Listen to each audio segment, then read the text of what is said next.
interesting matchup. Lasers are huge. Yeah, we got #1 in St. Louis versus Eclipz. underrepresented it. And a big thing about Eclipz, he has been recently saying that, you know, he's being seated too low. And he is like always really close on the fringe. And he has a bunch of good wins. For sure. This is his chance for him to prove himself, and he's doing just that. 83% on the board against Kage. Yeah, he's putting on his damage. He's already proven himself a little bit. He has some really good wins, including just recently he just took out a Tada to get to this point. Ooh. I saw a couple of brackets with Kage. I wonder how I don't know how he does with the Falco matchup. I don't know if he struggles with that much, but I know a lot of Snake players do, so maybe Kage's no different.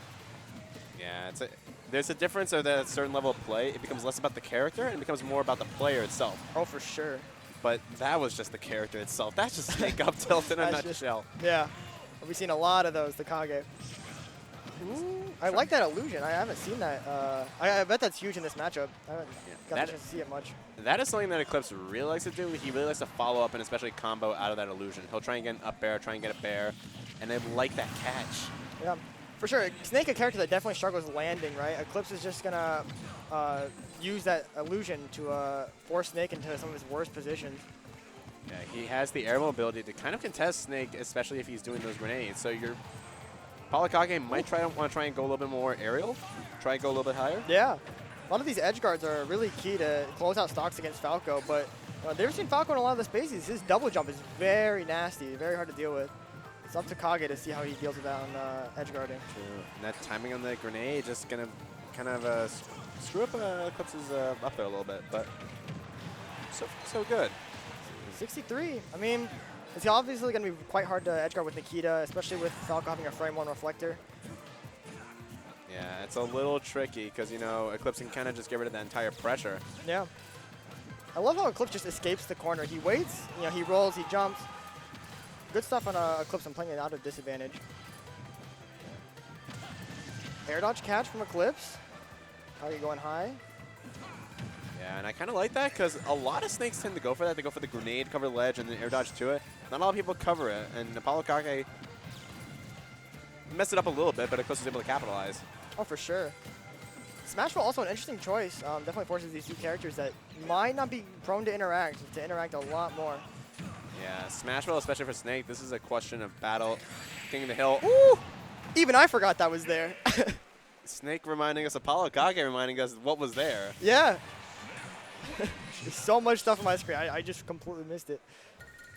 Yeah, I mean, like, I'm usually good at fighting Snake. I think that I'm okay at fighting Snake, and even, like, you know, I forgot that. Yeah.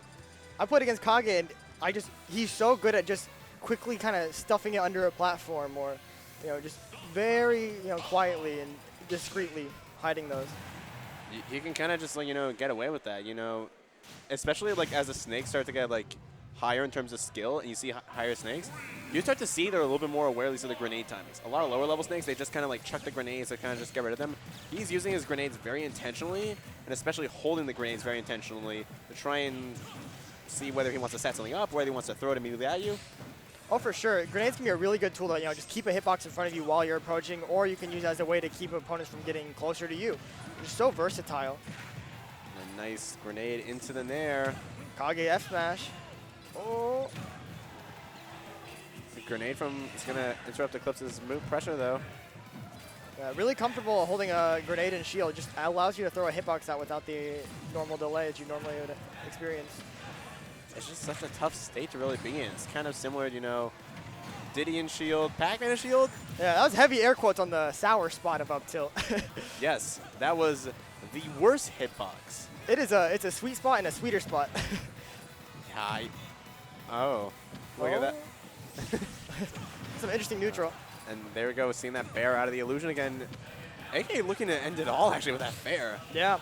One thing I've noticed from watching both these players is both of them love to edge guard and both of them are good at it too. Ooh. Yeah, reflector is very key. This reflector is kind of messing up with ApolloKage's pressure. Might be Parry helping. from behind. Oh, yo! The jab roll read. Yeah. He kind of knew the grenade was there. He was expecting Eclipz to be afraid, but he'll get that up smash off of that. Yeah, there's just so much pressure behind you. It can be very easy to fall into that habit of just doing the easy option of rolling in. And And there's that snake down here again, the little tippy tap. And Another roll catch with up tilt. these up tilts have just been putting in so much work as AK right now. Yeah. You know, on his landings, he throws out 2 grenades, sometimes a C4. And it's really, really key to block Eclipz's path. And now he has the grenade in hand, though. Yeah. Still putting this pressure. Crawling is also really important to deal with laser, because that's one of the few things that can disrupt Snake's grenade. Oh, he waited for the laser, too. And this is going to be a Oh! hard punish. No, what is this? They're just pressing A on each other. Yeah. Both these characters with their privileged up tilts. Almost trying to get the S smash, but a little bit too slow, and he's going to get hit on the shield. You know, Kage is, Oh, no. He's Wait. making that. I didn't even realize he saved his jump. That was so good. Yeah. Kage has 2 choices. You know, he can go, you know, use his hyper ascent and, you know, go play risky, or he can use this as an opportunity to add some chip damage, you know, play safe. Make the stock last as long as possible. Yeah, but Eclipz has to keep this stock. He has to try and keep it alive. He has to seal us out right now, or else he's not really going to have a chance to show any of his brilliant Falco combos. He has already, but... For sure. I'm sure his frame 1 grenade definitely gets in the way of a lot of those Falco. Confirmed. Oh. Up tilt will close it.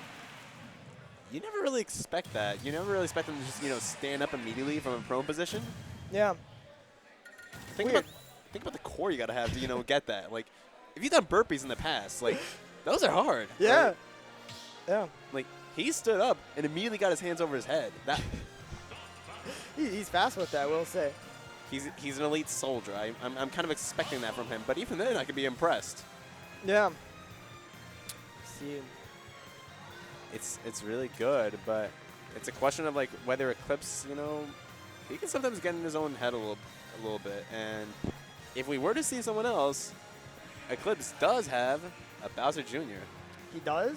He does. Wow. He sometimes has the Bowser Jr. in the back pocket, especially if he's not confident in Falco. But I feel like especially for this matchup, you know, Falco, it seems like a good pick. It's just that it's hard to try and get it on AK. This is more just not a matchup. This is more the player.